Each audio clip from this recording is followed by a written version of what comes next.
Hey everybody, it's Jim again. Thought I'd do a video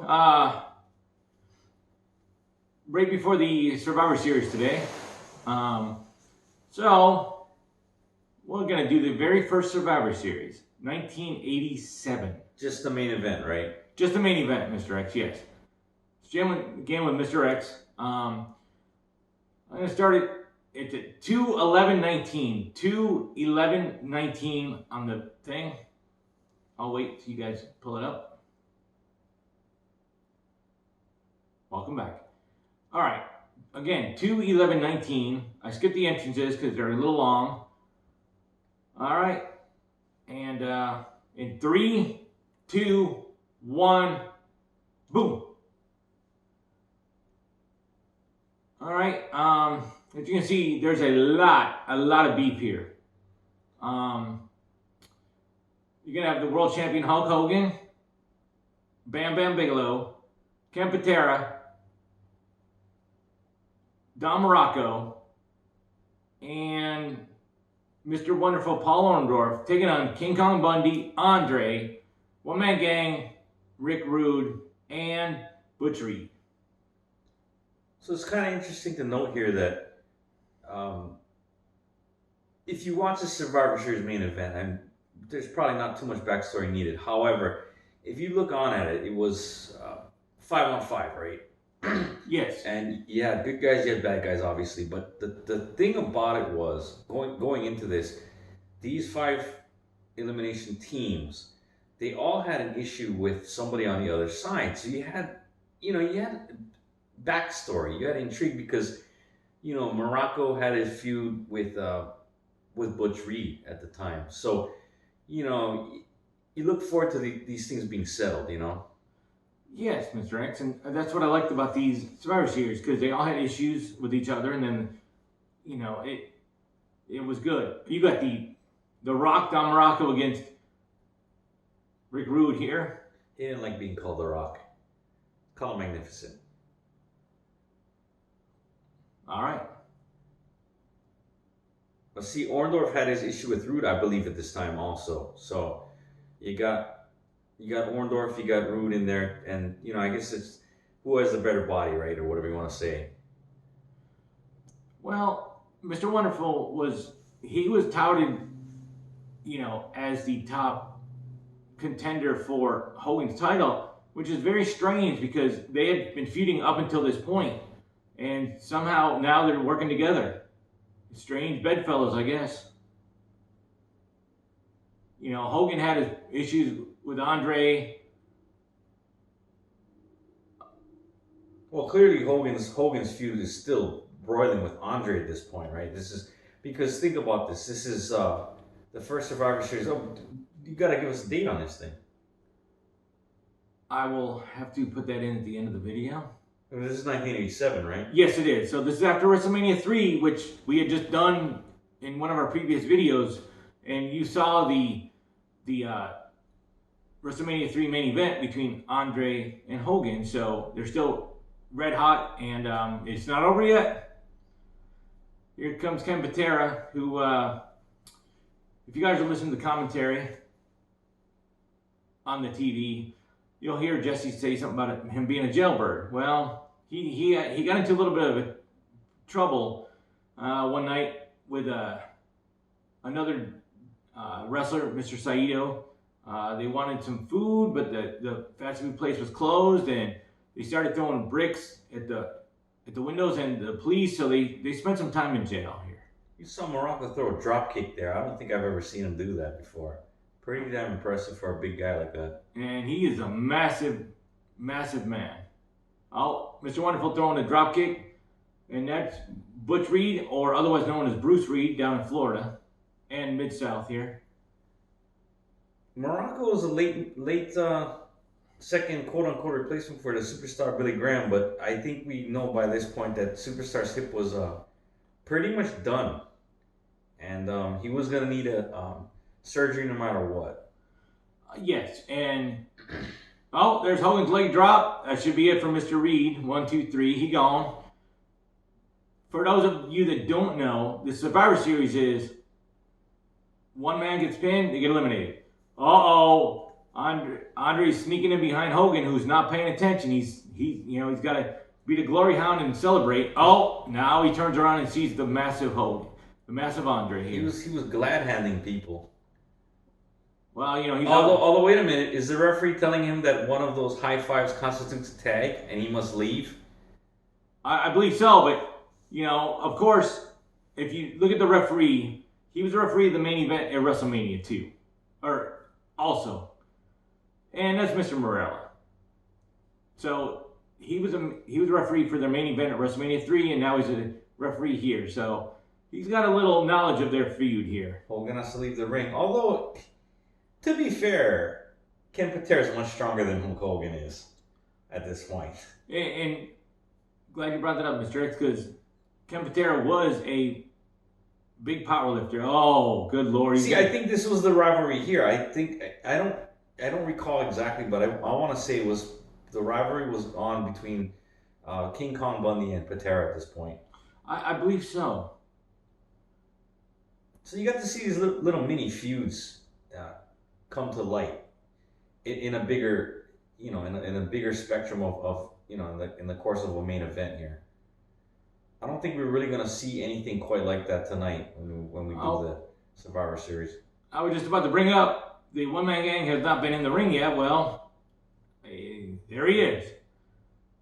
George Gray. Also known as Crusher Broomfield, worked for Angelo Poffo, ICW. Yes. And can you tell the folks who Mr. Poffo was? Angelo Poffo, Mr. 6033. I believe he still holds the record for sit-ups consecutive. I believe so, and he's the father of Macho Man Randy Savage and Lanny Poffo. Yes, and they are all in the WWE Hall of Fame, if I'm not mistaken. I believe so. There you go, Orndorff and Rude again. There's that little bit of that rivalry shining through now. Unfortunately, Mr. Rude's finding out Orndorff, he knows what he's doing in the ring here. So I think that's a shot of Andre's foot there, if I recall. Well, looks like they're trying to keep Hogan out of the ring right now. His teammates. I'm not sure what's going on there, but it seems like they don't want to tag him at this point.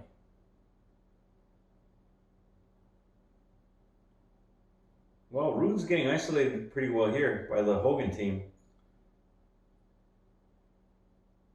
Now, I don't remember who, you see Oliver Humperdinck in the corner of the Hogan, but who was he a manager of? He was managing Bam Bam Bigelow at this point. Okay. Yeah, Bam Bam came in with a pretty good momentum. I'm not sure what stalled him out the first time he was working for WWF. But he was promising, and he was very agile for a bigger man. But just not the size of somebody like George Gray or King Kong Bundy. Oh. Nice cross body by Ken Patera there, but no, that's not going to get it.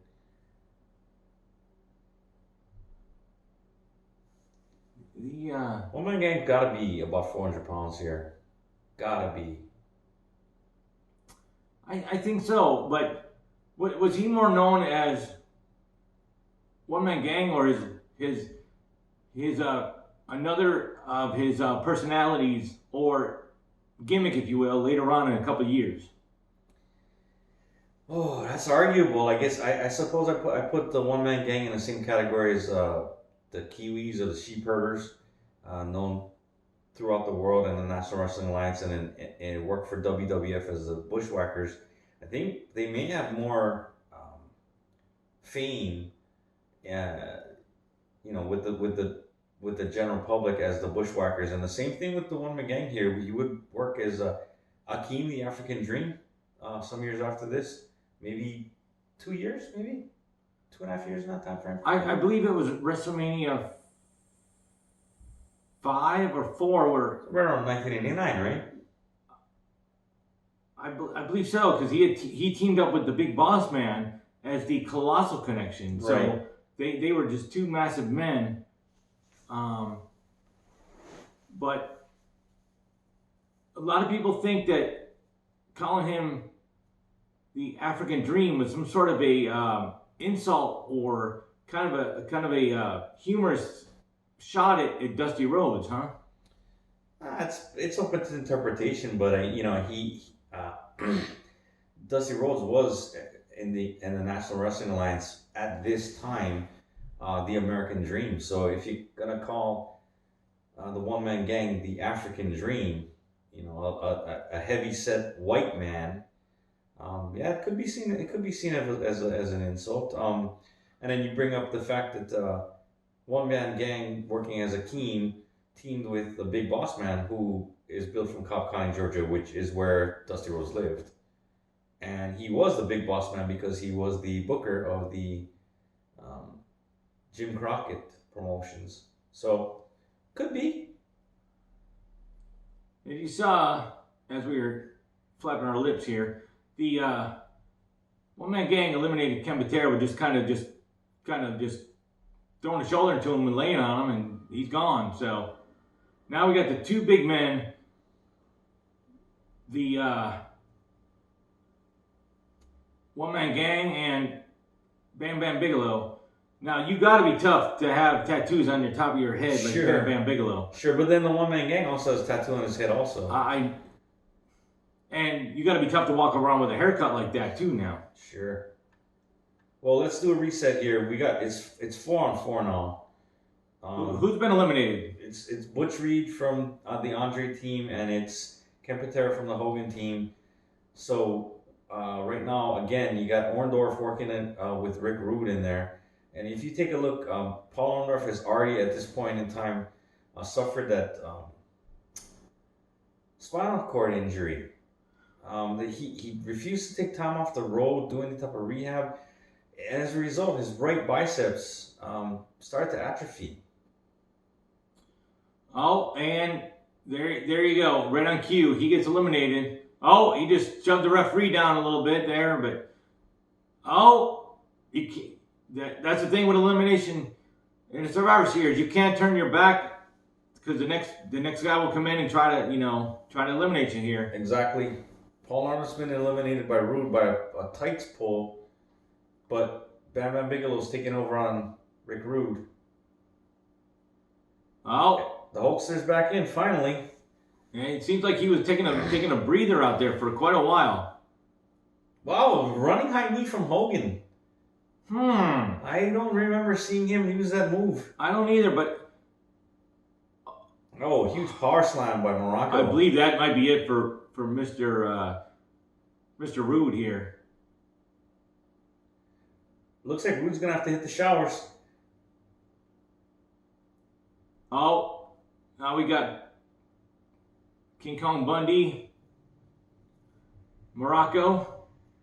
Don Morocco is at this time being mentored by superstar Billy Graham in the storyline, and I don't think I've seen him look in better shape in his wrestling career than at this point. I don't think I have either. He's not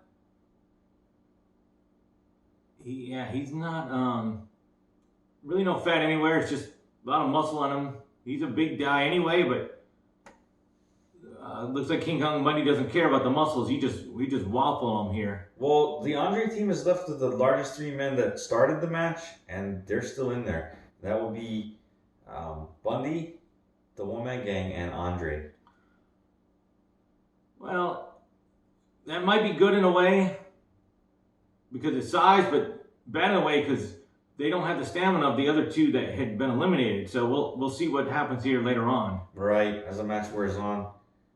However, the Hogan team, the largest man, just in pure size, left is Bigelow. So, oh man, Morocco went for a slam, but the gang just fell on him. Now it looked like he kicked out of there. I think. Yes, he did. Still like a small building falling on you, though, I would imagine. Well, George Gray, I mean, one man gang here, he's got to be over 400 pounds here. And Andre just hit Morocco with just a straight fist, I believe, and a big 747 splash. And Don Morocco's been eliminated. Doesn't look good for the Hogan team here. You're down to Hulk Hogan and Bam Bam Bigelow. Against, as I said, the three largest men that started this match are still... It's always seemed like it's kind of a mismatch to me when I saw this match. However, the physiques on the Hogan team were very impressive at the outset, but it didn't translate with Andre coming in and doing headbutts and Oh! Bam Bam Bigelow went for a sunset flip, but One Man Gang just kind of sat down on him, and now here comes a man maybe larger than they just get heavier. What can I say? Hogan. And if you know anything, Hogan is actually a big guy, but he's the smallest man left in the ring here. Bundy about cut Bam Bam Bigelow for a flip there on that clothesline. That's a lot of brute force there.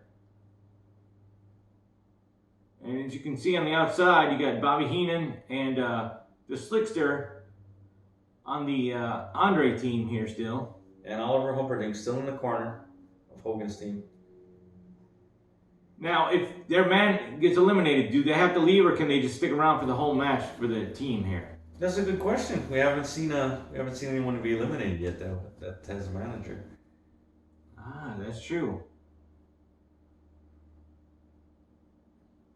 And the gang, he's just trying to lean on Bam Bam right now. Well, they're going to try to keep him in there. He's taking a beating here, and they don't want Hulk Hogan back in there because he might start clean house. Bam Bam is somewhat the almost like the rookie here. I mean, he's obviously not a rookie in terms of professional wrestling, but in terms of World Wrestling Federation, he's quite young compared to the other guys in the ring right now. Yes. I believe that out of all 10 guys that started, I think he has the least experience. I believe so. He had to have been the youngest. And the man with the most experience out of these 10, probably Andre, huh? At this point, As far as experience-wise. probably got to be Andre at this point. I mean, we're talking from, the early 70s maybe? Did he start? I believe he started somewhere early 70s. Hogan was playing bass guitar somewhere, I think, at that point, or maybe humping gas for his car or something like that.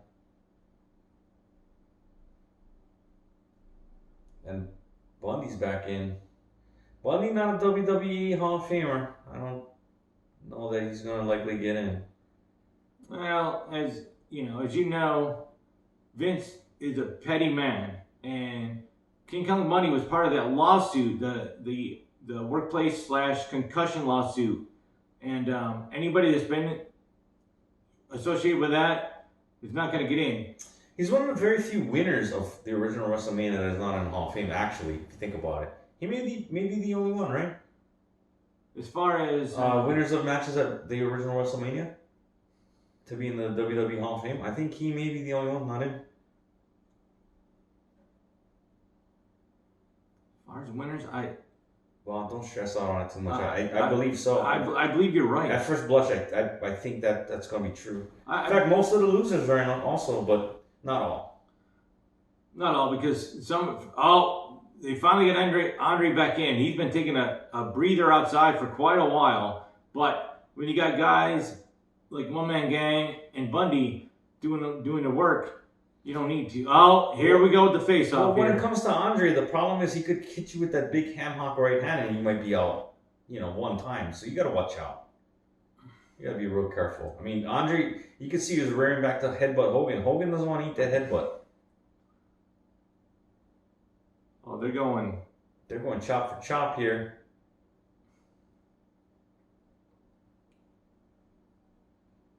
Referee Joey Morella's like, I think I've seen this before. Well, as I mentioned, he was referee for the main event at WrestleMania 3 between Andre and Hogan, so he's well aware of their feud, and so he's going to let a lot of things be more lenient right here, knowing that Hogan wants to get some revenge on him here. Hogan threw big fists at Bundy and One Man Gang on the apron, but Bundy pulled Hogan out to the floor. Now, what's the referee doing here? Is Bam Bam trying to get in and the referee Morella trying to keep him out? No, it looks like the referee's counting Hulk Hogan out of the ring since he is the legal man here. Yeah, Hulk Hogan is being counted out right now. It's up to 5. Oh, he's trying to get back in, but Bundy stops him from getting in. Hogan's laying in some fists, and oh wow, a big slam on Bundy on the floor. And also on One Man Gang earlier, But But it looks like Hogan's been counted out. well, there you go. They're saying to wait. Do you know what this means? Hogan has to go to the back. Wow, that's unthinkable that he would not. You know what this means? Go ahead and tell me, Mr. X. If he doesn't win this match, how is he going to pose at the end? This is unbelievable. That can't be right. There's got to be some sort of an issue here. That'd be like John Cena losing a match. That's not gonna. Come on now. And Hulk Hogan is in shock that he got counted out of the ring. But here's the thing: his temper got up with him, and he body slammed the guys on the outside and lost track of the count here. So, and Andre is laughing about it. Hogan grabbed his belt, and now he's walking off. Well, here's the bottom line. Here's the reset. You still got the original 3 biggest guys. Well, the 4 biggest guys that started the match actually already are left. But unfortunately, one of them, only Bam Bam, is on the Hogan team, and you got Andre, Bundy, and the gang against one man. The odds are long, Jim, here for Bam Bam. Yes, Mr. X. Uh-oh. He dropped the big elbow. 1, 2. Bundy still got some stuff left in that tank here. Oh, looks like, was that a headbutt there? I believe it was a headbutt. It dropped King Kong Bundy. And another falling headbutt. Harley Race style. I think that might be it. No, Bundy still got a lot left in him. This is an uphill battle. Oh my gosh, standing dropkick from Bam Bam. But Bundy's still on his feet though. Oh, there you go. There's a takedown. Is he gonna kick him? Is he gonna give him a low blow here? It looks like he's gonna go for. Oh, he elbows the inside of the thigh.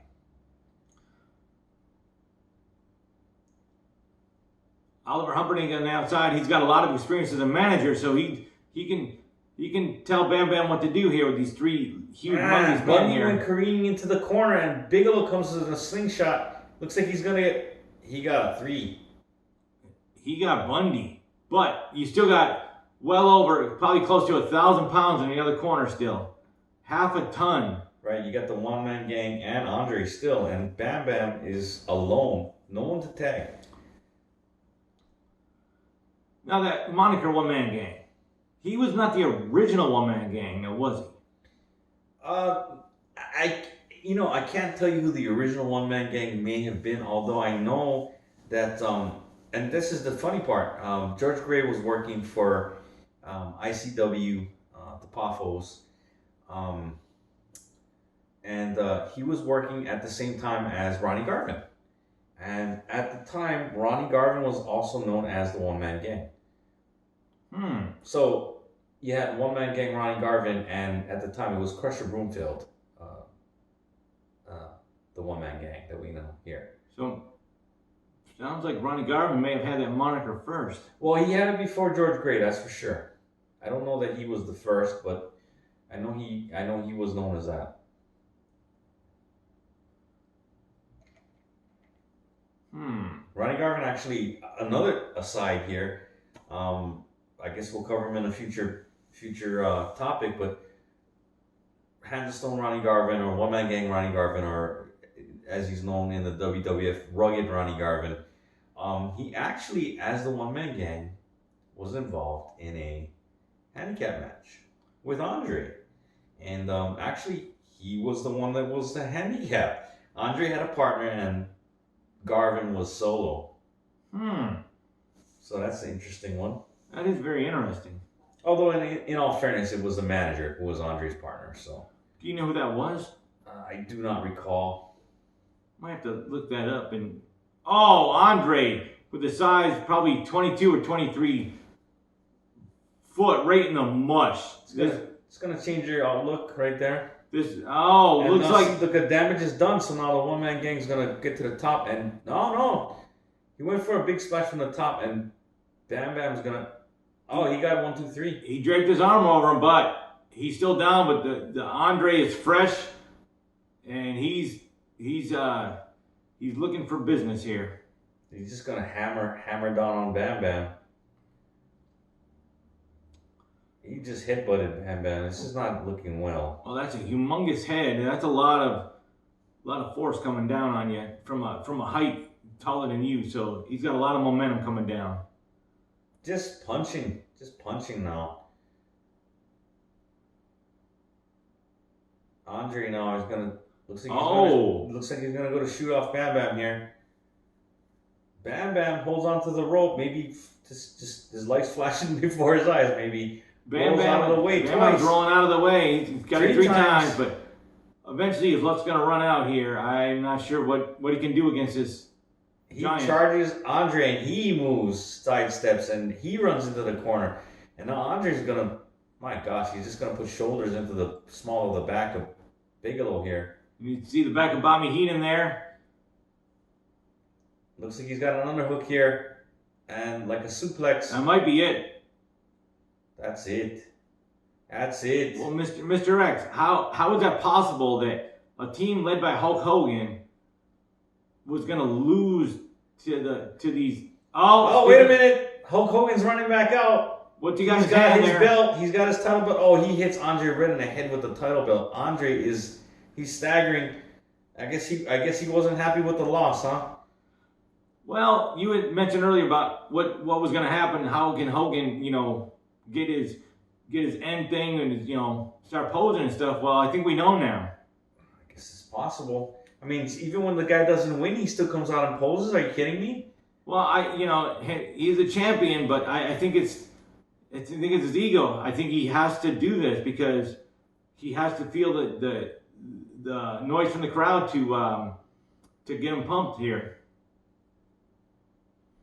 Hogan's calling Andre back in the ring. Looks like Bobby Heenan was motioning around his waist like this. Maybe he's not going to get him back in there unless Hogan gives Andre a title shot. That's what I'm kind of looking at here. Yeah, it could be it. Maybe he's saying, "Hey, we need his contract signed." He was going like this, so he was motioning a sign, and a belt around his waist. So I think that might be it. Well, Andre's the winner, and he doesn't need to prove anything here at this point. So, no, he does not. And I don't think he wanted to get in there with Hogan swinging that 20-pound belt around like that anyway. No. And Bobby the Brain Heenan is walking out. He's kind of smiling here. He's happy. Well, sure, he got the winner's purse, right? You mean his guys got the winner's purse, right? Or are you saying there's some sort of he's kind of ripping his guys off here? I'm not saying anything like that. But Hogan, somehow he didn't win. He didn't survive. But at the end of the night, he's still in the ring, and they're playing his song, and he's soaking it in.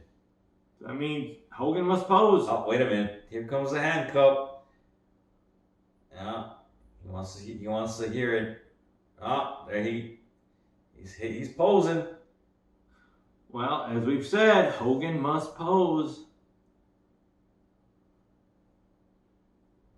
This goes on quite a while, till like WrestleMania 9. Well, as I mentioned in the first WrestleMania review we did, he was involved in the first 9 WrestleManias, using the main event or kind of played a role into the main events. So he's got to play for all he's worth, and this is right in the middle of the Hulkamania. Sure, yeah, maybe dead center, maybe a little on the earlier end of the trajectory. Well, I think WrestleMania 3 really kind of jump-started Hulkamania, really crazy. You think that win over Andre? You think that's what did it? I do, Mr. X. I think that he, WrestleMania 1, when him and Mr. T, there was a lot of publicity. But I think when he beat Andre, I think that's what really elevated him to the top right there. Okay, well, they're going back to the wall because he was in this thing with Andre, and he actually lost. He didn't get pinned, but he didn't win. So this will forward it some more because the feud's not over. Oh no, and we will cover the somewhat in order just for this little bit right here for the Hogan Andre thing. We're gonna cover two major. And sorry, folks, we're not trying to drone on here. He's still posing, just to let you know. I mean, well, you can probably see it at home. Well, all right. Now, and you got me and Gene in the back there with Bobby Heenan and Andre. But well, folks, we review what we're gonna review today. I'm gonna stop this now. So we're gonna cover more stuff. We're just gonna have fun with this. Leave your comments. Future, what you want to see in the future, yada yada yada. We may have another video before Thanksgiving, but if not, everybody have a good Thanksgiving. And if you follow these videos, you know what time it is. It's my beer drinking hand. My beer opener hand.